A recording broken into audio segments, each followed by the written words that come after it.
আমরা গরিব হওয়ার কারণে, অর্থের অভাব থাকার কারণে সে আমলগুলো আমাদের জন্য করা সহজ হয় না। আল্লাহর নবী গো, আমরা কি তাহলে ধনীদের থেকে পিছিয়ে যাব নাকি?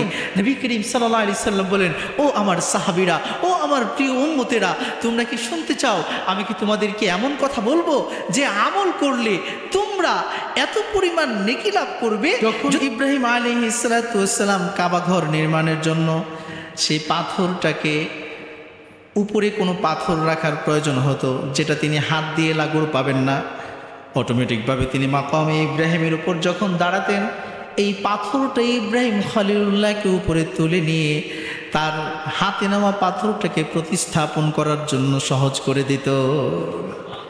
বিস্ময়কর ঘটনা, বিস্ময়কর মজেজা। পানি ছিল না, ইসমাইলের পায়ের ছোঁয়ায় জমজম কুয়া চালু হয়ে গেল। ইব্রাহিম আলাইহিস সালামের হাতের ছোঁয়ায় বাইতুল্লাহ নির্মাণ হয়ে গেল।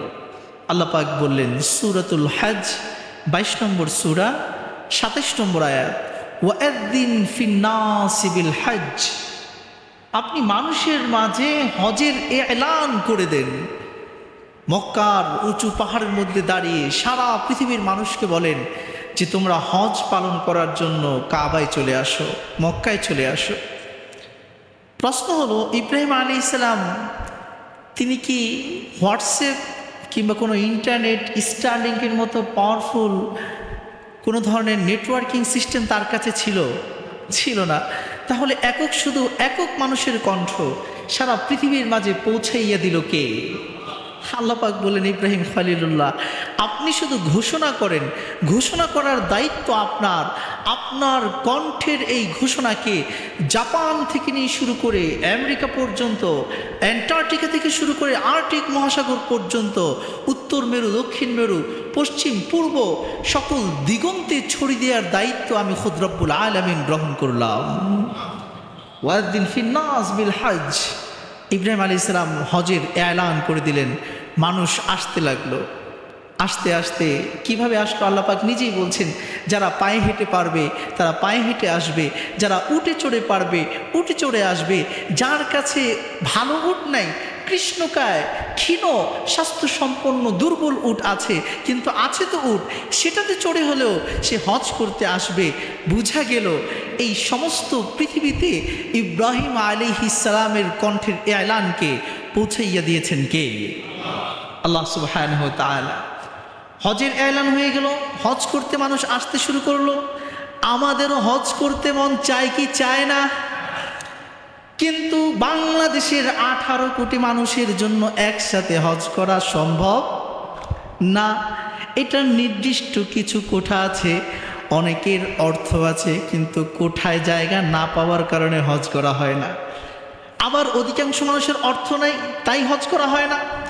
তাহলে প্রত্যেকের মনেই একটা ব্যথা হজের মৌসুমে আসলে জাগ্রত হয়, হায় যদি আমি হজ করতে যেতে পারতাম, কাবা ঘর তওয়াফ করতে পারতাম, হায় যদি আমি হাজরে আসওয়াদের চুমু খেতে পারতাম, জান্নাত থেকে নেমে আসা বরকতি হাজরে আসওয়াদের পাথরের একটা চুম্বন আমার জীবনের সমস্ত পাপগুলোকে তার ভিতরে নিয়ে যেত। এই যে মক্কায় যাওয়ার একটা চেতনা, প্রেরণা, আকাঙ্ক্ষা, ভালোবাসা আমাদের হৃদয়ে আছে না নাই? আমরা লালন করি, কিন্তু আমাদের মাঝে যেমন যাদের অর্থ আছে, অর্থ থাকা সত্ত্বেও অনেকের সম্ভব হয় না, আবার অনেকের অর্থ নাই, টাকা নাই, পয়সা নাই, তাদের দিলটাও মাঝে মাঝে ডুকরে উঠে, মোচড় দিয়ে উঠে, আহ যদি আমি আল্লাহর ঘর তাওয়াফ করতে পারতাম কতই না ভালো হতো। আল্লাহ সুবহানাহু ওয়া তাআলা তার মুমিন বান্দাদের অন্তরের এই আকুতি বুঝেন, জানেন, অনুধাবন করেন। মুমিনদের হৃদয়ের এই আকুতিকে প্রশমিত করার জন্য, তাদের দিলটাকে গোলাপ জলের শীতল পানি দিয়ে ঠান্ডা করার জন্য রব্বুল আলামিন তার প্রিয় নবী মুহাম্মাদুর রাসূলুল্লাহ সাল্লাল্লাহু আলাইহি ওয়াসাল্লামের পবিত্র জবান দিয়ে এমন অনেকগুলো আমলের কথা বলেছেন যে আমলগুলো করলে আল্লাহ সুবহানাহু ওয়া তাআলা, আমরা হয়তো হজে যেতে পারবো না, চাইলেও পারবো না, কিংবা এমন কেউ আছেন যাদের অর্থ করেই নাই, তাহলে তাদের পক্ষে তো এমনিই সম্ভব না। কারো অর্থ আছে কিন্তু ইচ্ছা থাকলেও উপায় নাই কিংবা ব্যবস্থা হয় নাই, তাই যাওয়া হয় নাই। কিন্তু আল্লাহ সুবহানাহু ওয়া তাআলা মুমিন বান্দার অন্তরের এই জ্বালাকে প্রশমিত করার জন্য, শীতল করার জন্য নবী করিম সাল্লাল্লাহু আলাইহি ওয়াসাল্লামের পবিত্র জবান থেকে এমন 17টি আমলের কথা বলেছেন যে আমলগুলো করলে আমরা বসে থাকবো বাংলার ভূখণ্ডে, কিন্তু আল্লাহ সুবহানাহু ওয়া তাআলা আমাদের প্রত্যেকের আমল নামায় কবুল হজ আর উমরার সওয়াব লিখে দিবেন। সেই আমলগুলো আমাদের জানা প্রয়োজন আছে না নাই? আসুন আজকে আমরা হাদিসের পূর্বাপর শব্দগুলো বাদ দিয়ে শুধুমাত্র মেইন ফোকাস যেখানে করা হয়েছে যে কোন কোন আমলগুলো করলে আমরা হজ এবং উমরার সওয়াব পাবো, বাংলার ভূখণ্ডে বসে, আমাদের ঘরে বসে, আমাদের মসজিদের মহল্লায় থেকে, রাস্তায় হাঁটতে হাঁটতে, বাজারে চলতে চলতে, ঘরের মধ্যে প্রবেশ করতে করতে যদি আমি একটু খেয়াল রাখি, হৃদয়কে উন্মুক্ত করে দিই, আল্লাহর প্রেমে জেগে উঠি, কাবার চেতনা, যাতনা, প্রেরণা আমাকে অনুপ্রাণিত করে, তাহলে আমাদের জন্য এই 17টি আমল করা সহজ করে দিবেন কে? বিশ্বনবী মুহাম্মদুর রাসূলুল্লাহ সাল্লাল্লাহু আলাইহি ওয়াসাল্লাম বলেন, বুখারী শরীফের 843 নম্বর হাদিস, রাইসুল মুহাদ্দিসিন আবু হুরায়রা রাদিয়াল্লাহু তাআলা আনহু বর্ণনা করেন, ক্বালা জাআল ফুকারা ইলা নবী সাল্লাল্লাহু আলাইহি ওয়াসাল্লাম,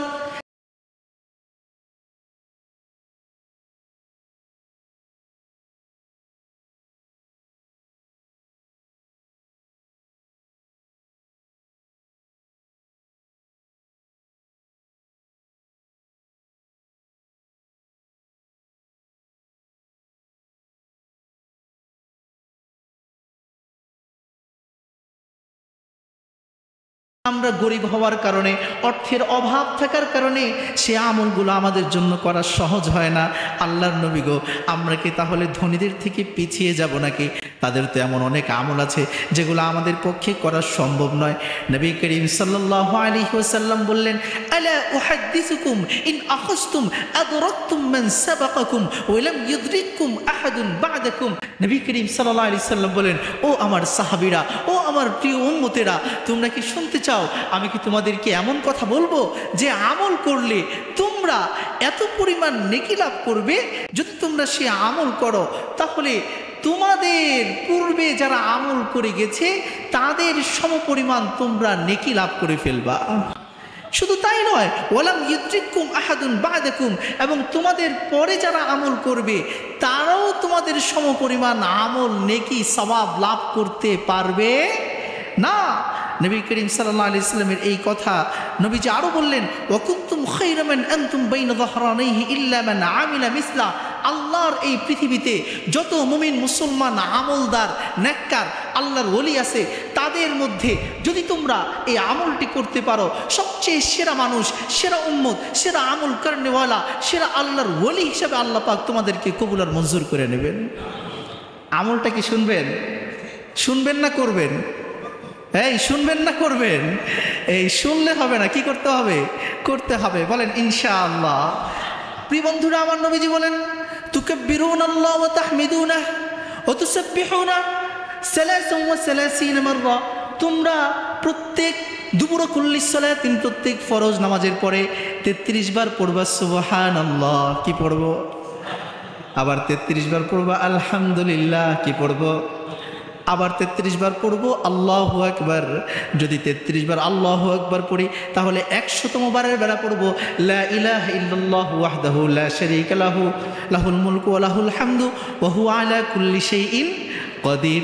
আর যদি আমি 33 বার আল্লাহু আকবারের পরে চাইলে বুখারীর বর্ণনা, আরেক বর্ণনা অনুযায়ী আমি একবার আল্লাহু আকবার বাড়ায়া পড়তে পারি, অর্থাৎ 34 বার পড়বো আল্লাহু আকবার, 34 বার পড়বো আল্লাহু আকবার। ও বন্ধুরা, কত চমৎকার আমল! নবীজি বলতেছেন, যদি কেউ প্রত্যেক 5 ওয়াক্ত নামাজের পরে 33 বার সুবহানাল্লাহ, 33 বার আলহামদুলিল্লাহ, 33 বার আল্লাহু আকবার পড়ে, তাহলে রব্বুল আলামিন তাকে এত পরিমাণ নেকি দান করবেন। ওই দিন পৃথিবীতে যত মানুষ আমল করেছে, যদি তার মতো কেউ আমল না করে, তাহলে পৃথিবীর সকল আমল করনেওয়ালাদের চাইতে তারা